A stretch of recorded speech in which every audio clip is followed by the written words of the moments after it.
வணக்கம் and welcome to the show interesting info. October 8 இன்னைக்கு டே of the heroic கொரில்லான்னு சொல்லி கியூபாவில் ஒரு டே அனுசரிக்கிறாங்க. இது காரணம் சேகுவேரா அவங்க தான். ஏன்னா இந்த சேகுவேரா அவர்களுடைய இறப்புன்னு பார்த்தீங்கன்னா நாளைக்கு தான் வரும். பட் இருந்தாலும் அவர் பிடிப்பட்ட நாள் இந்த அக்டோபர் 8. சரி, இந்த சேகுவேரா அப்படின்றவங்க யார்? ஏன்னா எல்லாருமே அவரை பற்றி தெரிஞ்சிக்கலனாலுமே அவரோட பேருன்றது மோஸ்ட்லி எல்லாரும் கேள்விப்பட்ட ஒன்றா இருக்குது. இவர் அர்ஜென்டினாவில் பிறந்த ஒரு பர்சன். சின்ன வயசுலேயே ஆஸ்துமாவால் பாதிக்கப்பட்டார். இருந்தாலும் அது ஒரு பெருசாக எடுத்துக்காமல் நீச்சல், கால்பந்து, கல்ஃப், துப்பாக்கி சுடுறது, ரக்பி, சதுரங்கம் சொல்லிட்டு எல்லா விளையாட்டுகளும் விளையாடக்கூடிய ஒரு விளையாட்டு பிள்ளையாக தான் இருந்திருக்காரு. ரக்பியில் இவருக்கு ஃபியூசர்னு சொல்லிட்டு செல்ல பேர்லாம் வச்சு கூப்பிட்றாங்கன்னா பார்த்துங்களா, அந்த அளவுக்கான ஒரு பர்சனாக அவர் இருந்திருக்காரு. இது ஒரு பக்கம்னா, இன்னொரு பக்கம் ஒரு பயங்கரமான ஒரு நாலேஜான பர்சனாக, அதிகமாக படிக்கக்கூடிய ஒரு பர்சனாக இருந்திருக்காரு. ஏன்னா வீட்டில் மட்டுமே கிட்டத்தட்ட 3000 புக் இருந்து தான். அது ஒரு பக்கம் இருக்க, இந்த கேரேஜ்லாம் வேஸ்ட்டாக கிடக்குது, அந்த இடத்துல ஏதாவது ஆராய்ச்சி பண்ணலான்னு சொல்லிட்டு இந்த பூச்சிக்கொல்லியை கண்டுபிடிலான்னு சொல்லி அதுக்கான ஆராய்ச்சிலாம் வேறு ஈடுபட்டிருக்காரு. ஆனால் அது ஒரு சில காரணங்களால் நிறுத்தவும் பட்டிருக்கு. அதுக்கப்புறம் இந்த ஃபியூனஸ் ஐஎஸ்ன்னு சொல்லிட்டு ஒரு மருத்துவ படிப்பு படிக்கலான்னு சொல்லிட்டு அங்கேருந்து கிளம்பி போகிறாரு. அதுக்கப்புறம் ஒரு சிவிலியராக ஒரு சேவைகளை செய்யலாம் அப்படின்னு சொல்லிட்டு அட் த சேம் நம்ம ஊரையும் சுற்றி பார்க்கலாம்னு சொல்லிட்டு ஒரு கான்செப்ட்னால 2 டைம் இவர் வந்து ட்ராவல் பண்ணியிருக்கிறாரு. அப்படி ட்ராவல் பண்ணது ஒரு 4500 கிலோமீட்டர் ஒரு டைம், இன்னொரு டைம் 8000 கிலோமீட்டர் ட்ராவல் பண்ணியிருக்கிறாரு.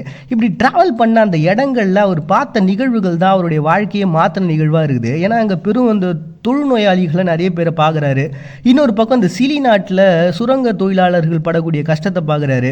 அதுக்கப்புறம் இந்த அட்டகாமா பாலைவனத்தில் தம்பதிகள் 2 பேர் என்ன பண்ணியிருக்காங்க, இந்த பாலைவனத்தில் அந்த குளிரில் நடுங்கிட்டு இருந்துருக்கிறாங்க. அப்போ எந்த அளவுக்கு அங்கே ஒரு பெரிய அடக்குமுறைன்றது இருந்துக்கிட்டு இருக்கு, ஒரு சாமானிய மக்களுக்கு கிடைக்க வேண்டிய ஒரு உரிமைகள் கூட இங்கே கிடைக்கிறது இல்லையா அப்படின்ற மாதிரி பல நிகழ்வுகள், பார்த்த நிகழ்வுகள் மூலமாக இவர் எழுது. அதுக்கப்புறம் தான் அவர் ஒரு முடிவுக்கு வராரு. ஏன்னா இந்த மருத்துவத்தால் மட்டுமே இந்த மக்களை நம்ம காப்பாற்ற முடியாது, இப்போ அது நம்மளுடைய தேவையாகவும் கண்டிப்பாக கிடையாது, முதல்ல அவங்களுக்கு உரிமைகள் கிடைக்கட்டும், மற்றதெல்லாம் அப்புறம் பார்த்துக்கலாம் அப்படின்ற ஒரு மைண்ட் செட்டுக்கு வராரு. அந்த சுச்சுவேஷனில் தான் மெக்சிகோவில் ரவுல் அப்புறம் இந்த ஃபிடல் காஸ்ட்ரோவை மீட் பண்ணுறார். அவங்களோட ஒன்றா சேர்ந்துக்கிட்டு வாங்கன்னு சொல்லிட்டு இந்த கியூபாவுக்கும் கிளம்பி போகிறாரு. இது வந்து அவங்க நாட்டில் ரொம்ப இம்பார்ட்டண்டான ஒரு டே கூட இவர் இந்த மாதிரி கிளம்பி போனது. அப்படி போகும்போது ஒரு 82 பேர் சேர்ந்து ஒரு படகுல போயிட்டு அங்கே ஒரு கொரில்லா தாக்குதல் நடத்துகிறாங்க. அதில் கிட்டத்தட்ட பார்த்திங்கன்னா 60 பேர் இறந்து போகிறாங்க, 22 பேர் மட்டும்தான் உயிர் பழகிறாங்க. சரி, இதோட அவங்களுக்கு கதை முடிஞ்சிருமா அப்படின்னு பார்த்தீங்கன்னா இல்லை. அதுக்கப்புறம் தான் இந்த ரெவல்யூஷன்றது ஸ்டார்ட் ஆகுது. அதுக்கப்புறம் என்னென்ன பிரச்சனை நம்ம எப்படி சரி பண்ணலாம்னு சொல்லிட்டு இவர் தான் நிறைய புத்தகங்கள்லாம் படிக்கக்கூடிய ஒரு நல்ல நாலேஜான பர்சனாக வேறு இருக்கார்ல. அதனால் இவர் என்ன பண்ணுறாரு, பயங்கரமான ஒரு ஸ்கெட்ச் போடுறாரு. அப்படி அங்கே இருக்கக்கூடிய மக்களெல்லாம் அப்படியே கொஞ்சம் கொஞ்சமாக திரட்டி, இன்னொரு பக்கம் பார்த்தீங்கன்னா பயங்கர ஸ்ட்ரிக்டாகவும் இருக்காரு.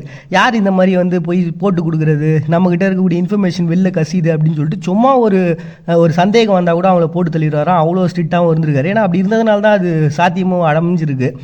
சரி, அந்த மாதிரி ஒரு விஷயங்கள் போயிட்டுருக்கு. ஒரு கட்டத்துக்கு அப்புறம் கொரில்லா போர் மூலமாக ஒரு பெரிய விக்ட்ரின்றது அவர் கிடையுது.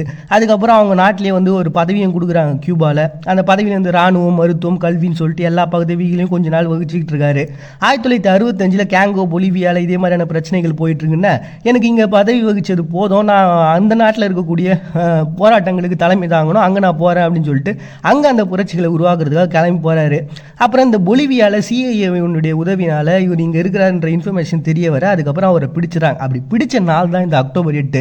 நீங்கள் என்ன தான் பிடிச்சாலும் அவரை கொன்னாலும் அவர் எங்களுடைய கதாநாயகன் சொல்லிட்டு அவரை பெருமைப்படுத்துறதுக்காக உருவாக்கப்பட்ட ஒரு நாள் தான் இன்னைக்கு டே ஆஃப் ஹீரோயிக் கொரில்லான்னு சொல்லிட்டு கியூபாவில் ஒரு டே அனுசரிக்கிறாங்க, கொண்டாடுறாங்க அக்டோபர் 8. நெக்ஸ்ட் ஆக்டோபஸ் டேவை இன்னைக்கு செலிப்ரேட் பண்ணுறாங்க. இந்த ஆக்டோபஸ் அப்படின்றது பார்த்தீங்கன்னா நம்ம இந்த கடல் அரக்கனா அப்புறம் நிறைய படங்கள்லாம் கூட பார்த்துருப்போம். பட் அதை தாண்டி இந்த உலகத்தில் 500 மில்லியன் வருஷங்களாக வாழ்ந்துக்கிட்டு இருக்கக்கூடிய ஒரு அற்புதமான ஒரு உயிரினம் பார்த்தீங்கன்னா இந்த ஆக்டோபஸ். ஏன்னா இன்னைக்கு வரைக்குமே அது ஒரு பயங்கரமான ஆராய்ச்சிக்கு உட்படுத்தப்பட்ட ஒரு அனிமலாக தான் இருக்குது. ஏன்னா இதுக்கு ஒரு 3 இதயங்கள் இருக்குது.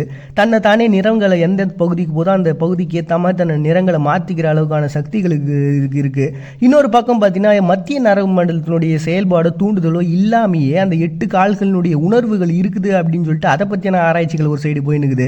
இப்போ நீங்கள் அதுக்கு முன்னாடி ஒரு பாட்டிலோட மூடியை திறந்தீங்கன்னு வச்சிங்களேன், அது பார்த்துச்சுன்னா போதும், அது எப்படி திறக்கிறாங்கன்றதை பார்த்துட்டு அதே மாதிரி அந்த பாட்டில் மூடியை திறக்குமா. ஸோ ஒரு உதாரணத்துக்காக சொன்னேன். இந்த மாதிரி ஒரு செயல்பாடுகள் சார்ந்த எந்த ஒரு விஷயத்தையும் நினைவில் வச்சுக்கிற அளவுக்கான ஒரு கான்செப்ட்லாம் இதுகிட்ட இருக்குது, பயங்கர புத்திசாலித்தனமாக இருக்குது அப்படின்னு சொல்லிட்டு இது சார்ந்த நிறைய கருத்துக்கள் இருக்குது. கிரேக்க புராணங்களில் ஒரு அரக்கரா சித்தரிக்கப்பட்டிருக்கு. ஜப்பானை பொறுத்த வரைக்கும் அதிகமாக சாப்பிடக்கூடிய ஒரு உயிரினமாக இதை வச்சுருக்கிறாங்க. இப்படி உலகம் முழுக்க பார்த்தீங்கன்னா இந்த ஆக்டோபஸ் சம்மந்தப்பட்ட நிகழ்வுகள் இருக்குது. அதுலேயும் இந்த கடல் மாலுமிகள்லாம் என்ன பண்ணியிருக்காங்க, இந்த 2ஆம் நூற்றாண்டு 4ஆம் நூற்றாண்டுகள்லேயே பார்த்தீங்கன்னா இதை பற்றியான ஒரு வரைபடங்கள் மூலமாக அப்போவே அவங்களுக்கு இதை பற்றியான நாலேஜ் இருந்திருக்கு அப்படின்றத தெரிஞ்சுக்கிறாங்க. ஸோ இப்படி ஏகப்பட்ட விஷயங்கள் இருக்குது. இருக்குப்பா, அப்படிப்பட்ட இந்த ஆக்டோபஸை கொண்டாடணும்னு சொல்லிட்டு அந்த அப்படின்னு சொல்லிட்டு வருதுல, அக்டோபர் அப்படின்னு 8 கால் இருக்குதுன்னா 8ஆம் தேதி. அதனால இந்த டேட்டை சூஸ் பண்ணி ஆக்டோபஸ் டேவா இன்னைக்கு செலிப்ரேட் பண்ணுறாங்க அக்டோபர் 8ல். நெக்ஸ்ட் இன்னைக்கு இந்தியன் ஏர்ஃபோர்ஸ் டேவை செலிப்ரேட் பண்ணுறாங்க. எல்லாருக்கும் தெரியும், இப்போ ரீசெண்டாக நம்ம நாட்டில் நம்ம ஊரில் பயங்கரமான ஒரு ஃபேமஸான ஒரு நிகழ்வாக இது இருக்குது. ஏன்னா இப்போ அந்த வீக் எண்டில் பார்த்தீங்கன்னா ஒரு பெரிய கலை நிகழ்ச்சிகள் மூலமாக இந்த வானத்தில் அடி பறக்க விட்டு ஹார்டின் போட்டு காட்டுறது அப்படி இப்படின்னு சொல்லிட்டு நமக்கு அவங்களுடைய செயல்பாடுகள் என்ன அப்படின்றதெல்லாம் நமக்கு காட்டினாங்க. நிறைய பேர் போய் பார்த்தோம். அதுலேயும் பார்த்தீங்கன்னா ஒரு 5 பேர் கூட்ட நெரிசலில் இறந்தாங்கன்னு சொல்லிட்டு அது சம்மந்தமான ஒரு விஷயங்கள்லாம் வேறு வந்து இது வருத்தமான துயரமான நிகழ்வுகள்லாம் ஒரு சைடு போச்சு. ஸோ இப்படி ஒரு ஃபேமஸான ஒரு நிகழ்வு இருக்குது. இந்த இந்தியன் ஏர்ஃபோர்ஸ் எப்படி உருவாச்சு அப்படின்னு பார்த்தீங்கன்னா 1932 பிரிட்டிஷ்காரங்க ராயல் விமானப்படையினுடைய ஒரு துணை விமானப்படையாக தான் பார்த்தீங்கன்னா இந்த விமானப்படையை உருவாக்கியிருக்கிறாங்க. அதை தொடர்ந்து பார்த்தீங்கன்னா ஒரு 5 இந்தியர்கள் அவங்களுக்கு தளபதியாக ஃப்ளைட் லெப்டினண்ட்டாக இருந்த செசில் பவுச்சியர் அப்படின்ற ஒரு பர்சனு, இவங்க கீழே இவங்க எல்லாருமே இருந்தாங்க. அதுக்கப்புறம் நமக்கு சுதந்திரமும் கிடச்சிது. அதை தொடர்ந்து பார்த்தீங்கன்னா சுதந்திரம் கிடைச்சாலுமே நிறைய பிரச்சனைகள் அங்கங்கே நடந்தாந்து. அதில் குறிப்பாக சொல்லணும் அப்படின்னா காங்கோ பிரச்சனை, பங்களாதேஷனுடைய விடுதலை போர், அப்புறம் பாகிஸ்தான் நம்மகிட்ட ஒரு 4 தடவை பிரச்சனை பண்ணாங்க, இன்னொரு பக்கம் சீனா, இப்படி ஏகப்பட்ட பிரச்சனைகள் இருக்குது. இது எல்லாத்துலேயும் வந்து இவங்களுடைய பங்குன்றது பெரிய லெவலில் இருந்திருக்கு. அதுவும் இந்த உலகத்தினுடைய அமைதி காக்கும் படைகள்லையும் இருக்கிறாங்க. இப்படிலாம் ஒரு பக்கம் போக இன்னைக்கு ரொம்ப செயலில் இருக்கக்கூடிய வீரர்கள் அப்படின்னு பார்த்தீங்கன்னா 1,27,000 பேர். அதாவது இவங்க செயலில் இருக்கிறாங்க, மற்றபடி பயிற்சி எடுத்துக்கிட்டு இருக்கவங்க அப்படி இப்படின்னு சொல்லிட்டு அது ஏகப்பட்ட பேர் இருக்காங்க. அதோட நம்மகிட்ட கிட்டத்தட்ட 1588 விமானங்கள் இருக்கான். ஸோ இப்படி ஒரு ஸ்ட்ராங்கான ஒரு முக்கியத்துவம் வாய்ந்த ஒரு வீரர்களாக நம்மளுடைய இந்தியாவில் இருக்கக்கூடிய இந்த ஏர்ஃபோர்ஸை கொண்டாடணும்னு சொல்லிட்டு அது உருவான அந்த நாள் தான் இந்தியன் ஏர்ஃபோர்ஸ் டே அப்படின்னு சொல்லிட்டு செலிப்ரேட் பண்ணுறோம் அக்டோபர் 8ல். நெக்ஸ்ட் இன்னைக்கு இன்டர்நேஷ்னல் பர்த் ரிஜிஸ்ட்ரேஷன் டே அப்படின்னு சொல்லி ஒரு டே செலிப்ரேட் பண்ணுறாங்க. இதுக்கு காரணம் இருக்குதுங்க. இந்த பர்த் ரிஜிஸ்ட்ரேஷன் அப்படின்ற ஒரு கான்செப்ட் ரோமில் கிபி 4ஆம் நூற்றாண்டில் அகஸ்டாசஸ் அப்படின்ற ஒருத்தவங்க மூலமாக உருவாக்கப்பட்டிருக்கு. அதே மாதிரி 19ஆம் நூற்றாண்டில் தேவாலயங்களில் வந்து இந்த பதிவுகள்ன்றதை வச்சுருந்துருக்குறாங்க. சரி, இது எதுக்காக ஃபஸ்ட் டைம் யூஸ் பண்ண ஆரம்பித்தாங்கன்னா எவ்வளோ பேர் போகிறாங்கன்ற கான்செப்டுக்காக கிடையாது. இராணுவத்தில் அவங்களுடைய ஆட்களை சேர்க்கறதுக்கு இது ஒரு எண்ணிக்கை தேவைப்படுது அப்படின்ற ஒரு கான்செப்ட் ஒரு பக்கம், இன்னொரு பக்கம் வரிகளை போடுறதுக்கு இது யூஸாக இருக்கும்னு சொல்லிட்டு இப்படி தான் அவங்க வச்சுருந்துருக்காங்க. ஆனால் இப்போ இதனுடைய தேவைன்றது ரொம்ப முக்கியமான ஒன்றா இருக்குது. ஏன்னா இப்போ நம்ம ஒரு இடத்துல எத்தனை பேர் இருக்கிறாங்கன்னு தெரிஞ்சாதான் ஒரு இயற்கை பேரிடரோ இல்லாட்டி அவங்களுக்கு ஒரு மருத்துவ செயல்பாடோ இல்லை ஒரு நாட்டை கட்டெழுப்பதுக்கு எவ்வளோ பேர் இருக்காங்க என்ன ஏதுன்ற பேசிக்கான ரீசன் நமக்கு தெரிஞ்சாதானே அடுத்த கட்ட நடவடிக்கை நம்ம எடுக்க முடியும். பட் ஆனால் அந்த சர்டிஃபிகேட்டை வாங்குறதே வந்து பார்த்திங்கன்னா இன்றைக்கி ரொம்ப ரேராக இருக்குதான். ஏன்னா இந்த கிராமப்புறங்கள்லையும் வறுமை, அப்புறம் இந்த இனம், மதம், சாதி, எந்த ஜாதி போகிறது அப்படின்ற பிரச்சனை அப்படின்னு சொல்லி, இன்னொரு பக்கம் ஆயுத மோதல், போராட்டம், புரட்சி அப்படின்னு சொல்லி ஏகப்பட்ட விஷயங்கள் நடக்குதுல. இதனாலேயே நீ உலகம் முழுக்க கிட்டத்தட்ட 230 மில்லியன் பேர் பதிவு பண்ணாமல் இருக்கிறாங்களா அவங்களுடைய சர்டிஃபிகேட்டை. இதுக்கு ஒரு பெரிய உதாரணம் சொல்லணும்னா எபோலா வைரஸ் வந்து லைபீரியாவில் ஒரு பெரிய பாதிப்புன்றது அந்த ஒரு 2 வருஷத்தில் அங்கே பதிவுன்றது டோட்டலாக இல்லாமல் போயிருக்கு. ஒரு 100 நாடுகளில் பார்த்தீங்கன்னா இதுக்குன்னு சொல்லி முழுமையான ஒரு குழுக்களே இல்லாமல் இருக்கிறாங்களாம். அதாவது இந்த பதிவுகள்லாம் எடுக்கிறதுக்குன்னு. இது சப்போஸ் இல்லாமல் இருந்தால் எந்த மாதிரியான ஒரு பிரச்சனைன்னு வச்சுங்களேன், அவங்க அந்த நாட்டில் இருக்கிறாங்களா இல்லையான்றதே அந்த நாட்டில் இருக்கவங்களுக்கு தெரியாது. அப்போ நான் ஆல்ரெடி சொன்ன மாதிரி அவங்களுக்கு தேவையான விஷயங்கள் போய் சேராது. இப்படிலாம் ஒரு பக்கம் இருக்க நமக்கு என்னடா இது ஒரு பெரிய விஷயமானு நினைக்கலாம். ஆனால் இன்றைக்கும் பல கிராமங்களில் இது இல்லாமல் தான் இருக்குதான். ஸோ அதெல்லாம் வந்து நம்ம மாற்றணும் அப்படின்ற ஒரு கான்செப்டில் ஜான்சன் பேபி அப்படின்றவங்களால் உருவாக்கப்பட்டு அதுக்கப்புறம் நிறைய அறக்கட்டளைகளுடைய உதவியால் இன்றைக்கி இன்டர்நேஷ்னல் பர்த் சர்டிஃபிகேட், அதாவது பர்த் ரிஜிஸ்ட்ரேஷன் டே அப்படின்னு சொல்லி ஒரு டேவை அனுசரிக்கிறாங்க அக்டோபர் 8ல். நெக்ஸ்ட் இன்றைக்கி அடா லவ்லெஸ் டே அப்படின்னு சொல்லி ஒரு டே. இது வந்து ஒரு பெண்களினுடைய ஒரு முக்கியத்துவத்தை காட்டுறதுக்கான ஒரு டே தான். ஏன்னா இன்றைக்கி அறிவியல், கணிதம்னு சொல்லிட்டு பல துறைகளில் மிகப்பெரிய இடத்துல இருக்கிறவங்க நம்ம எல்லாருக்கும் தெரிஞ்சதுன்னு பார்த்தீங்கன்னா ஒரு ஆண்களை முன்னிலைப்படுத்தி தான் இருக்கும். ஆனால் நிறைய பெண்களும் சாதிச்சிருக்காங்க. ஆனால் அவங்கள பற்றி நம்ம பெருசாக பேசுகிறதும் கிடையாது. அவங்க என்ன, யார், என்ன ஏது, அவங்க பேர் கூட நமக்கு தெரிகிறது கிடையாது. அவங்களெல்லாம் முன்னிலைப்படுத்தி இந்த மாதிரி நிறைய பேர் இருக்காங்க. சும்மா அந்த சமத்துவத்தை பற்றி பேசினே இருக்கிறது ஒரு பக்கம் இருந்தாலும் நாம் படித்து முன்னேறி வரணும். சும்மா எப்போ பாரு இந்த சமூகம் ஏதோ ஒன்று கட்டமைச்சு வச்சுருக்க, நம்ம கல்யாணம் பண்ணிக்கணும், குழந்தை பெற்றுக்கணும், அதை பார்த்துக்கணும், வீட்டு வேலைலாம் பார்த்துக்கணும் அப்படின்ற ஒரு கான்செப்ட்லாம் விட்டு வெளில வாங்க. எவ்வளோ பேர் ஜெயிச்சிருக்காங்க பாருங்கள், நீங்களும் அந்த மாதிரி ஜெயிக்கணும் அப்படின்னு சொல்லக்கூடிய ஒரு நாள் தான். சரி, இந்த அடா லவ்லேஸ் அப்படின்றவங்க யாருன்னு பார்த்தீங்கன்னா சார்லஸ் பாபேஜ் கணினி உருவாக்கும் போது அவங்க கூட வேலை செஞ்சுட்டு இருந்த ஃபஸ்ட்டு ஒரு ப்ரோக்ராமர், பெண் ப்ரோக்ராமர்னு பார்த்தீங்கன்னா இவங்க தான்.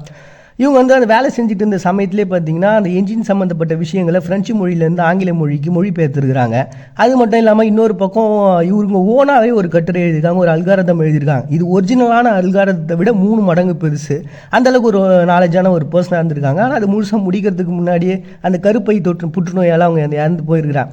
ஸோ இப்படி இந்த உலகம் முழுக்க இந்த பலவிதமான துறைகளில் மிகப்பெரிய ஆட்களாக ஆண்களையும் முன்னிலைப்படுத்திட்டு இருக்காங்க. பெண்களும் நம்ம பயங்கரமான ஆள் தான்ன்றதை காட்டணும் அப்படின்றதுல 1989 உருவாக்கப்பட்ட ஒரு அடா லவ்லேஸ் டேன்னு சொல்லி அவங்கள நினைவுக்கு வந்து ஒரு டே உருவாக்கிறாங்க அக்டோபர் 8.